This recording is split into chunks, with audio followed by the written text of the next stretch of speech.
የፔሪዮዲክ ቴብል ሐሳብ ምንድነው? ፔሪዮዲክ ቴብል ብለን የምንጠራው ስለምንድነው? በዙሪያችን ያሉ እናያቸውና የምንነካቸው ነገሮች በሙሉ የተሰሩት ከአቶሞች ነው። ግን አቶሞች በሙሉ ተመሳሳይ አይደሉም። እንደምታውቁት አቶሞች ኒውክለስ አላቸው። በኒውክለሳቸው ውስጥ ፕሮቶንና ኒውትሮን ይኖራቸዋል። ከዛም በአቶሙ ሼል ላይ የሚዞሩ ደግሞ ኤሌክትሮኖች ይኖሩናል። እነዚህ በጋራ ወይንም ለየብቻ በሁሉም አቶሞች ውስጥ የሚገኙ ነገሮች ናቸው። አንድን አተም ከሌላ አተም የሚለዩትና የተለያየ መጠንና ባህሪ እንዲኖራቸው የሚያደርጋቸው ነገሮች አንዱ ያላቸው የፕሮቶን ኒውትሮንና ኤሌክትሮን ብዛት መለያየት ነው። ይሄ ማለት አቶሞች ኤሌክትሮንና ፕሮቶኖቻቸው አንድ ሊሆን ይችላል፣ 2 3 4 5 6 18 20 32 ወይንም ከዛ በላይ ሊኖራቸው ይችላል። ይህም የተለያዩ ያደርጋቸዋል። በዚህም ልዩነት ምክንያት በተፈጥሮ ውስጥ ብቻ 92 ኤሌመንቶችን እናገኛለን። ግን እነዚህን ሁሉ በዙሪያችን ያሉ ነገሮችን የገነቡትን አቶሞችና ኤሌመንቶች እንዴት ልናጠናቸው እንችላለን? እነዚህን ኤሌመንቶች አንደርስታንድ ለማድረግና እርስ በርስ ያላቸውን ግንኙነት ለመረዳት ብዙ ሳይንቲስቶች የተለያዩ ሙከራዎችን አድርገዋል። ጆን ኒውላንስ፣ ጁሊየስ ሜር እና ዲሚትሪ ሜንደሌቭ የመሳሰሉ ሳይንቲስቶች የተለያዩ ኤሌመንቶችን ክብደታቸውና አይነታቸው ላይ ተመስርተው የተለያዩ ቴብሎችን ለማዘጋጀት ሞክረው ነበር። ነገር ግን አሁን የምንጠቀምበትን ስለ አተሞችና ኤሌመንቶች ግልጽ ምስል ማዘጋጀት የቻለው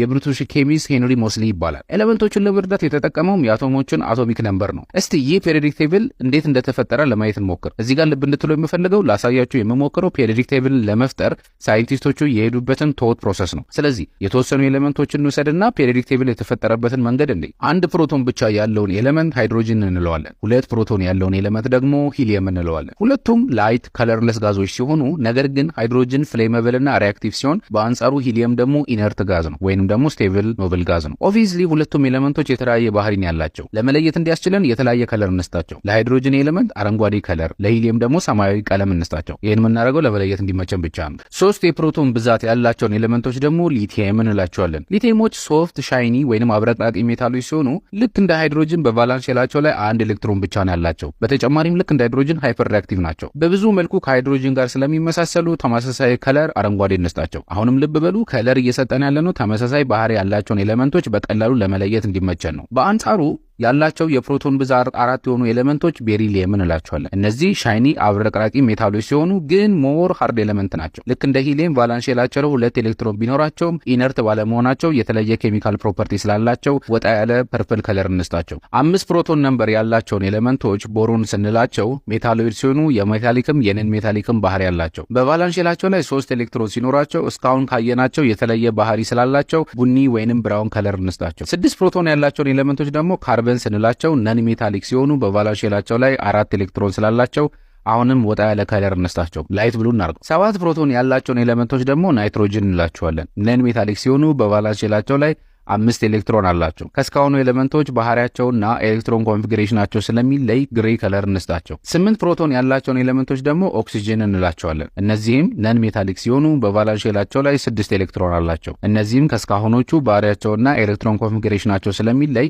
ቢጫ ከለር እንስጣቸው። 9 ፕሮቶን ያላቸውን ኤሌመንቶች ደግሞ ፍሎሪን እንላቸዋለን። እነዚህም ነን ሜታሊክ ሲሆኑ ሃይሊ ሪአክቲቭ ናቸው። በተጨማሪም በቫላንስ ሼላቸው ላይ 7 ኤሌክትሮን አላቸው። እነዚህም ከስካሁኖቹ ባህሪያቸውና ኤሌክትሮን ኮንፊግሬሽናቸው ስለሚለይ ነጭ ከለር እንስጣቸው። 10 ፕሮቶን ያላቸውን ኤሌመንቶች ደግሞ ኒዮን እንላቸዋለን። እነዚህ ስቴብል ኢነርት ጋዝ የምንላቸው ሲሆኑ ቅድም ካየነው ሂሊየም ኤሌመንት ጋር ተመሳሳይ ባህሪ ያላቸው። ስለዚህ ተመሳሳይ ብሉ ከለር እንስጣቸው። 11 ፕሮቶን ያላቸው ኤሌመንቶች ደግሞ ሶዲየም እንላቸዋለን። በቫላንስ ሼላቸው ላይ 1 ኤሌክትሮን ብቻ ልክ እንደ ሊቲየም እና ሃይድሮጅን ሲኖራቸው ከሊቲየም ጋር ተመሳሳይ ባህሪ ያላቸው። ስለዚህ ተመሳሳይ ከነሱ ጋር አረንጓዴ ከለር እንስጣቸው። ካሁን በኋላ ልትገምቱ እንደምትችሉት ማግኒዚየም ከቤሪሊየም ጋር ተመሳሳይ ባህሪ ሲኖራቸው 13 ፕሮቶን ያላቸው አልሙኒየም የምንላቸው ከቦሮን ጋር፣ ሲሊከን ከካርበን ጋር፣ ፎስፈር ከናይትሮጅን ጋር፣ ሰልፈር ከኦክሲጅን ጋር፣ ክሎሪን ከፍሎሪን ጋር ተመሳሳይ ባህሪ ያላቸው። ቀጣዩ ደግሞ አርገን ኢነርት ጋዝ ሲሆን ከኒዮን ጋር ተመሳሳይ ቫላንስ ኤሌክትሮን አላቸው። ስለዚህ ተመሳሳይ ከለር ይኖራቸዋል። በዚህ ሁኔታ ሌሎቹን ኤሌመንቶችን በፕሮቶን ቁጥራቸው መሰረት እየደረደርናቸው ስንሄድ የሆኑ ፓተርኖች እናገኛለን። እዚህ ጋር ግራ እንዳትጋቡ ፒንክ ከለር የሰጧቸው ትራንዚሽን ሜታል ናቸው። ተመሳሳይ ባህሪ ላላቸው ተመሳሳይ ከለር ስለሰጠናቸው ምን ያህል በተደጋጋሚ በተመሳሳይ ኢንተርቫል እንደሚመጡ ማየት እንችላለን። ይሄ ማለት በየሆነ ጊዜው ይደጋገማሉ ወይንም ደግሞ ፔሪዮዲክ ናቸው ማለት ነው። ልክ እንደ ትምህርት ቤት የክፍል ፔሪዮድ ለምሳሌ ሰኞ የመጀመሪያው ክፍል ማትስ ከሆነ በየሳምንቱ ሰኞን እየጠበቀ ክላሱ ይመጣል። which means ፔሪዮዲክ ነው ማለት ነው። እንደውም አሁን ያየናቸውን የተወሰኑ ኤሌመንቶች በሰጠናቸው ከለር ብንደረድራቸው አሁን የምናውቀውን ፔሪዮዲክ ቴብል እናገኛለን። ልክ እንደዚህ ማለት ነው። አረንጓዴ ከለር የሰጠናቸውን ኤሌመንቶች አልካላይ ሜታልስ ሲባሉ እነዚህ ደግሞ አልካላይን እርዝ ሜታል እንላቸዋለን። ቀጥሎ ያሉትን አይኮሳጅንስ ሲባሉ ቀጣዮቹን ደግሞ ክሪስታሎጅንስ እንላቸዋለን። ግሬ ከለር የሰጠናቸው ኒክቶጅንስ ይባላሉ። ቀጣዮቹ ካልኮጅንስ ይባላሉ።